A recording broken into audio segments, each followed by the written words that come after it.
Mary Ellen Pleasant se je rodila 19. avgusta 1814. Čeprav je to sporno, saj njen nagrobnik v Kaliforniji navaja leto 1817. Njeno poreklo ni jasno, saj naj bi se rodila v suženjstvu na plantaži v Georgiji.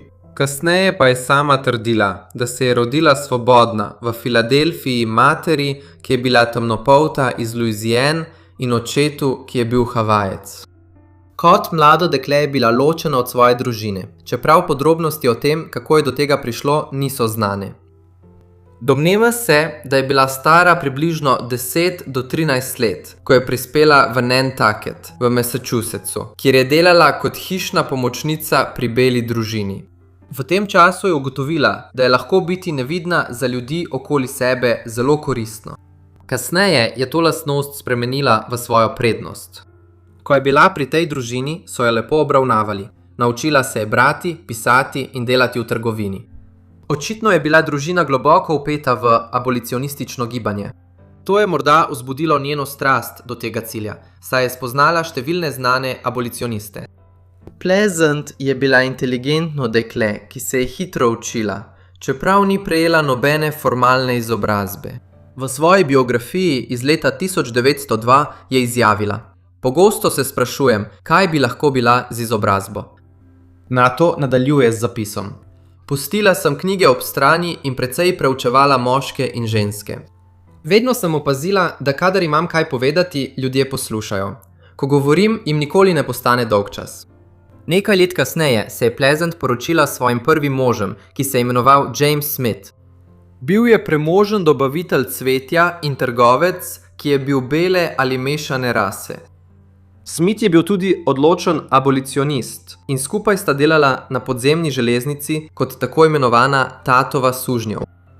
Par je pomagal sužnjem pobegniti od njihovih lastnikov, tako da so jih skrivali v varnih hišah. Kasneje pa so jih prepeljali v severne zvezne države ZDA ali celo vse do Kanade. Nažalost je Smith umrl v 40 letih 19. stoletja in zapustil Pleasantovo z zajetno dediščino ter navodili, naj nadaljuje pomembno delo, kateremu sta posvetila leta svojega življenja. Pleasantova je še naprej pomagala prevažati sužnje do svobode. Skozi vse svoje življenje je vztrajno podpirala enake pravice. Nato je leta 1848 začela razmerje s temnopoltim moškim po imenu John James Pleasant. Domneva se, da je bil to njen drugi mož, saj je prevzela njegov priimek, čeprav ni uradnih zapisov o tem, da bi se poročila. Skupaj sta sledila navodilom Smitha, vendar sta bila po nekaj letih zaradi naraščajočega suma strani sužnjelastnikov prisiljena preseliti v New Orleans. Približno v tem času se je začela kalifornijska zlata mrzlica.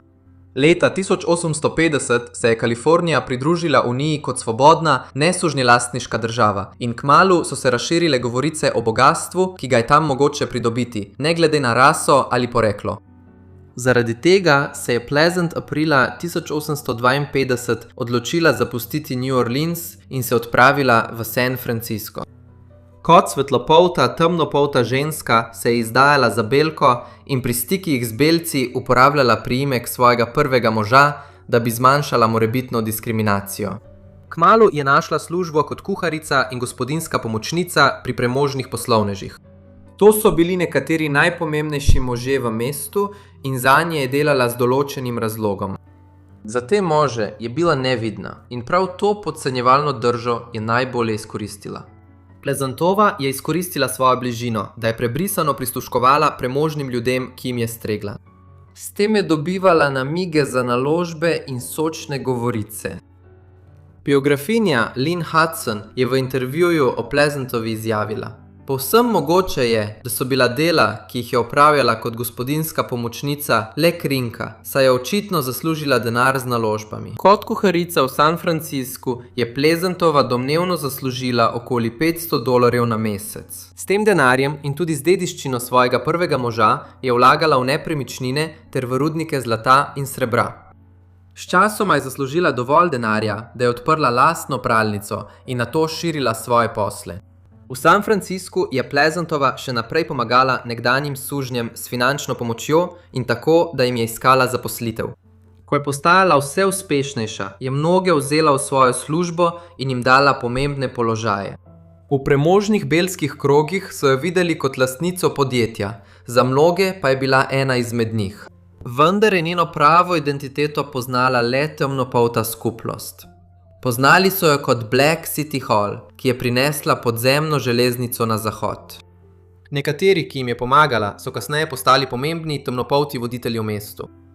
Leta 1857 je zapustila San Francisco, da bi pomagala abolicionistu Johnu Brownu. Aktivno je podpirala njegovo stvar in mu skupaj poslala približno $30,000. S tem denarjem je lahko financiral svoj napad na zvezno orožarno v Harpers Ferryju v Virginiji.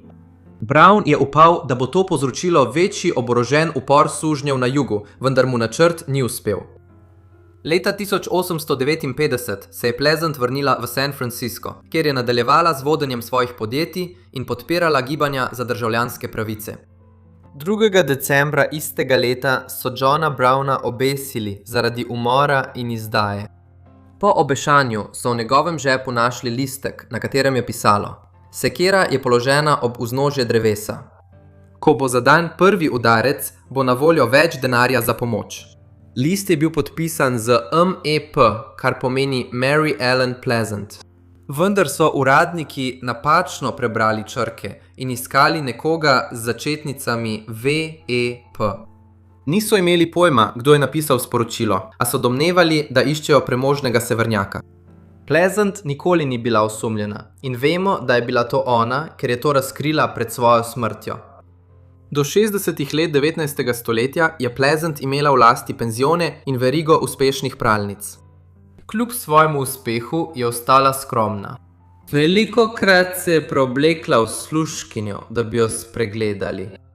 Nato je spoznala mladega bančnega uradnika po imenu Thomas Bell. Skupaj sta oblikovala večdesetletno poslovno partnerstvo, ki je oba izjemno obogatilo. Škot je že dobro zaslužil s trgovanjem z živim srebrom, pogosto imenovanim tudi Quicksilver, vendar je šele, ko je spoznal Pleasant, spoznal, kako uspešen lahko postane ob njej. Leta 1865, po koncu državljanske vojne, je Pleasant v mestnem imeniku javno spremenila svojo rasno oznako iz bele v črno. To je storila, da bi se postavila proti rasnim napetostim, ki so obstajale v državi, čeprav si je s tem otežila življenje. V enem od svojih spominov je zapisala, da je bil njen cilj svoboda in enakost, zase in za svoje ljudi, ter da bi bila raje mrtva kot strahopetka. Osebni odnos Pleasantove z Bellom ni jasen. Možno je, da je bil nekaj časa romantičen, vendar se viri razlikujejo. V vsakem primeru sta začela vlagati v različna podjetja, pri čemer je Pleasant prevzela vodilno vlogo. Večinoma je Bell preprosto sledil njenim nasvetom in usmeritvam. Ker se je Pleasant zdaj registrirala kot temnopolta, jo je bilo strah, da bodo ljudje začeli spraševati, kako je zaslužila ves ta denar. Da bi se izognila morebitnim težavam in diskriminaciji, je naložbe in nepremičnine prepisala na Bellovo ime. To je olajšalo poslovanje, ki bi bilo za žensko v 60. letih 19. stoletja morda težje. Še posebej za temnopolto žensko. Pleasantova je javno napadala rasno diskriminacijo, ki se je dogajala v San Franciscu in se še naprej zavzemala za državljanske pravice. Leta 1866 so njo in še dve temnopolti ženski med vožnjo s tramvajem v mestu nasilno odstranili. Zaradi tega je vložila tožbe proti dvema tramvajskima podjetjema zaradi rasne diskriminacije. Eno izmed podjetij je obljubilo, da bo Afroameričanom dovolilo vstop na njihove tramvaje, medtem ko drugo ni popustilo. Primer, Pleasant, proti podjetju North Beach and Mission Railroad Company, je prišel do vrhovnega sodišča zvezne države. Na koncu je Pleasant tlakoval pot za desegregacijo mestnih tramvajev. Zaradi teh prizadevanj je bila leta kasneje priznana kot mati državljanskih pravic v Kaliforniji. Skozi leta sta premoženje Pleasant in Bella še naprej rasla. Kmalu sta imela deleže v pralnicah, mlekarnah, restavracijah, penzionih in celo banki Wells Fargo. Do leta 1875 sta si nabrala ogromno premoženje, ocenjeno na več kot 30 milijonov dolarjev. Za primerjavo, to je danes približno 850 milijonov dolarjev. Leta 1877 je Pleasantin nekdanji partner John James, ki je z njo sodeloval pri podzemni železnici, umrl zaradi sladkorne bolezni. Ni jasno, kakšen odnos sta imela po njenem zavezništvu s Thomasom Bellom. S svojim ogromnim bogastvom je Pleasantova zgradila viktorijansko graščino s 30 sobami v središču San Francisca. Hiša je imela veliko zemljišče in je bila seveda razkošno opremljena. Takrat je bila vredna okoli 100 000 dolarjev, kar je danes enako približno 2 milijonoma in 400 000 dolarjev. Pleasant je živel v dvorcu skupaj z Bellom in njegovo družino ter osebjem. Kupila je tudi različne druge nepremičnine, na primer velik ranč s 1000 akri v dolini Sonoma, severovzhodno od San Francisca. Toda do v 80. letih 19. stoletja so se stvari v San Franciscu spreminjale. Mesto, ki ji je omogočilo ustvariti bogastvo, je postajalo veliko bolj odkrito rasistično. Zaradi njenega bogastva je veliko ljudi postalo ljubosumnih. Lokalni belci so postali sovražni in so jo začeli izogibati, pri tem pa trdili, da je bila le Bellova ljubica in nič več. Poleg tega so se začele širiti govorice, da so njene penzioni v resnici bordeli in da ima nekakšno nadnaravno moč nad premožnimi belci, ki so ji bili blizu. Leta 1883 se je Pleasant zapletla v škandalozno sojenje nevadskemu senatorju Williamu Sharonu. Obtožen je bil, da je zapeljal in nato zapustil mlado žensko po imenu Sarah Hill. O tem sojenju so poročali povsod, vsak dan, in ni trajalo dolgo, da je celotna država spremljala dogodke. Senatorjevi odvetniki so trdili, da je Pleasant, ki je bila prijateljica Sarah Hill, uporabila temne sile, da je Sarah Hill zmanipulirala, da bi senatorja zvabila v past. Čeprav je bilo to absurdno, je Pleasant pristala na to in prinesla voodoo lutko na sodišče. Trdila je, da bo uporabila svoje moči, da povzroči njegovo smrt. Noro je, da je kmalu potem, ko je to izjavila, še vedno med sojenjem senator umrl. To je potrdilo številne sume in kmalu so jo začeli dojemati kot zlobno, mitično osebo. Mnogi so jo imeli za voodoo kraljico. Približno v tem času so jo zaradi let, ki jih je preživela kot hišna služkinja, začeli imenovati z rasističnim vzdevkom Mammy Pleasant. Tudi tisk jo je imenoval s tem imenom, vendar ji to ni bilo všeč. Rekla je: "Ne maram, da me vsi kličejo Mammy. Odloži to. Nisem mami za vse v Kaliforniji. Prejel sem pismo od pastorja iz Sacramenta. Bilo je naslovljeno na Mammy Pleasant. Odgovoril sem mu na njegovem papirju, da je moje ime gospa Mary E. Pleasant. Nisem bi zapravljal svojega papirja zanj." Leta 1899 je Thomas Bell umrl. To je imelo daljnosežne posledice za Pleasantovo. Ko so ga našli mrtvega v Pleasantovi vili, je njegova vdova Teresa Bell sprožila 4-stransko blatilno kampanjo v časopisu San Francisco Chronicle z naslovom Kraljica vooduja. Tisk jo je prikazal kot pošast, jo obtoževal čarovništva in namigoval, da je ubila Bella.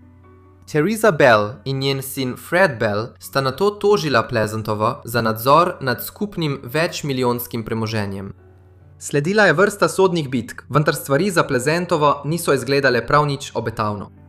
Najprej je bil njen ugled omadeževan zaradi časopisnih obtožb o njenih bordelih, praksah vooduja, nekateri govorice pa so celo trdile, da je jedla in kradla dojenčke.